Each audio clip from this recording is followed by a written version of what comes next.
Assalamualaikum warahmatullahi wabarakatuh. Selamat berjumpa kembali. Semoga kita tetap dalam keadaan sehat dan dapat kembali menimba ilmu pengetahuan bersama dengan saya, Siti Ismiatun, guru Madrasah Sanawiyah Nurul Ikhwan Konsensi.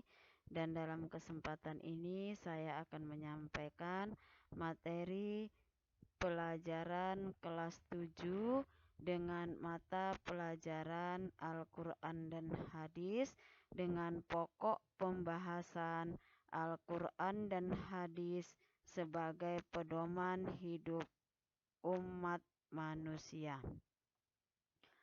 Pedoman hidup yang menjamin keselamatan dan kebahagiaan di dunia dan di akhirat haruslah dapat diterima dengan akal sehat dan dikaji secara ilmiah, sehingga benar-benar dapat dijadikan sebagai pedoman dan petunjuk bagi umat manusia.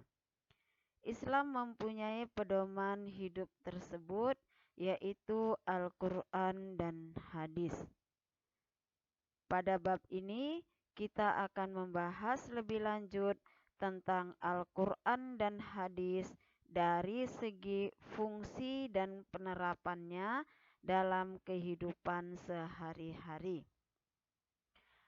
Pengertian Al-Quran berdasarkan bahasa. Al-Quran berasal dari kata qara'a, yaqra'u, qira'atan, qur'atan, yang mempunyai arti sesuatu yang dibaca atau bacaan.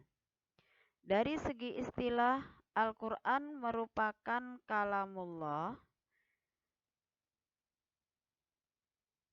yaitu kalam Allah Subhanahu wa Ta'ala yang diturunkan kepada Nabi Muhammad sallallahu alaihi wasallam melalui malaikat Jibril, yang ditulis dengan lafaz dan maknanya serta membacanya adalah sebuah ibadah.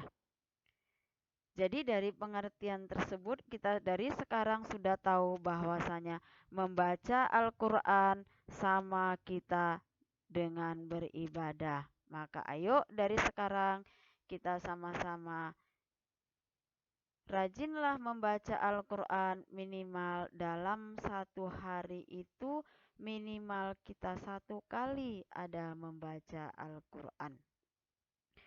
Kemudian pengertian hadis. Hadis menurut bahasa yaitu sesuatu yang baru, menunjukkan sesuatu yang dekat atau waktu yang singkat. Hadis juga berarti berita, yaitu sesuatu yang diberitakan, dibincangkan, dan dipindahkan dari seorang kepada orang lain. Ada 3 pembahagian hadis. Yang pertama, hadis qauliyah atau ucapan, yaitu hadis-hadis Rasulullah Sallallahu Alaihi Wasallam yang diucapkannya dalam berbagai tujuan dan penyesuaian atau situasi.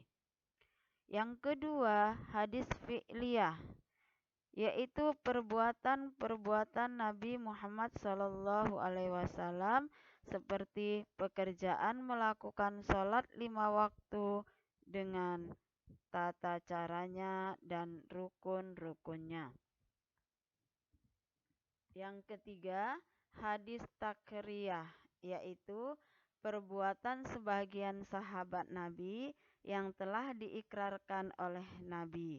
Baik perbuatan itu berbentuk ucapan atau perbuatan, sedangkan ikrar itu ada kalanya dengan cara mendiamkannya atau memberi tanggapan. Nah, dari pengertian tersebut, dari 3 pembahagian hadis dapat kita simpulkan bahwa hadis yaitu segala ucapan, perbuatan, takrir atau ketetapan, dan segala hal ihwal tentang Nabi Muhammad Sallallahu Alaihi Wasallam, sebagaimana yang telah dituturkan kembali oleh para sahabatnya. Selanjutnya kita akan masuk pada fungsi hadis. Selanjutnya kita akan masuk pada fungsi Al-Quran. Fungsi Al-Quran yang pertama, petunjuk bagi manusia. Allah Subhanahu wa Ta'ala menurunkan Al-Quran sebagai petunjuk umat manusia, sebagaimana yang telah dijelaskan di dalam surah Al-Baqarah ayat 2 dan 185 dan surah Al-Fussilat ayat 44. Fungsi Al-Quran yang kedua, sumber pokok ajaran Islam. Fungsi Al-Quran sebagai sumber ajaran Islam sudah diyakini dan diakui kebenarannya oleh segenap hukum Islam. Fungsi yang ketiga, peringatan dan pelajaran bagi manusia. Di dalam Al-Quran banyak diterangkan tentang kisah para nabi dan umat terdahulu. Fungsi yang keempat, sebagai mukjizat Nabi Muhammad Sallallahu Alaihi Wasallam. Turunnya Al-Quran merupakan salah satu mukjizat yang dimiliki oleh Nabi Muhammad Sallallahu Alaihi Wasallam. Selanjutnya kita akan membahas tentang fungsi hadis terhadap Al-Quran. Sumber hukum bagi umat manusia setelah Al-Quran adalah hadis yang merupakan penjabaran dari Al-Quran yang terdiri dari ucapan, perbuatan, persetujuan, sifat fisik atau budi pekerti atau biografi baik pada masa sebelum kenabian maupun sesudahnya. Sehingga fungsi hadis bagi manusia ada beberapa fungsi. Ya, di sini kita lihat ada 3 fungsi hadis terhadap Al-Quran. Yang pertama, menguatkan dan menegaskan hukum yang terdapat di dalam Al-Quran, sehingga hukum tersebut menjadi saling menguatkan. Ya. Contohnya, hukum tentang pentingnya menjauhi dusta. Itu di dalam surah Al-Hajj ayat 30. Kemudian fungsi yang kedua, menguraikan dan merincikan yang global atau mujmal, mengkaitkan yang mutlak dan mentahsiskan yang umum atau am, tafsil, takyid, tahsin, berfungsi menjelaskan apa yang dikehendaki Al-Quran. Sebagai contoh, Allah Subhanahu wa Ta'ala mengharamkan bangkai, darah, dan daging babi. Sebagaimana di dalam surah Al-Maidah ayat 3, ya Allah berfirman, diharamkan bagimu memakan bangkai, darah, dan daging babi. Ayat tersebut jelas menyebutkan haram memakan bangkai, tapi tidak dijelaskan dan tidak dirinci bangkai apa yang boleh dimakan dan tidak boleh dimakan. Maka dengan hadis semua menjadi semakin jelas dan terperinci. Sebagaimana Rasulullah Shallallahu Alaihi Wasallam bersabda, dihalalkan bagi kita 2 macam bangkai dan 2 macam darah. Adapun 2 macam bangkai adalah ikan dan belalang, Sedangkan dua macam darah adalah hati dan limpa. Jadi ini sangat menjelaskan yang terdapat di dalam surah Al-Maidah tadi, bahwasanya Allah mengharamkan bangkai dan darah. Tapi kan tidak rinci bangkai yang mana.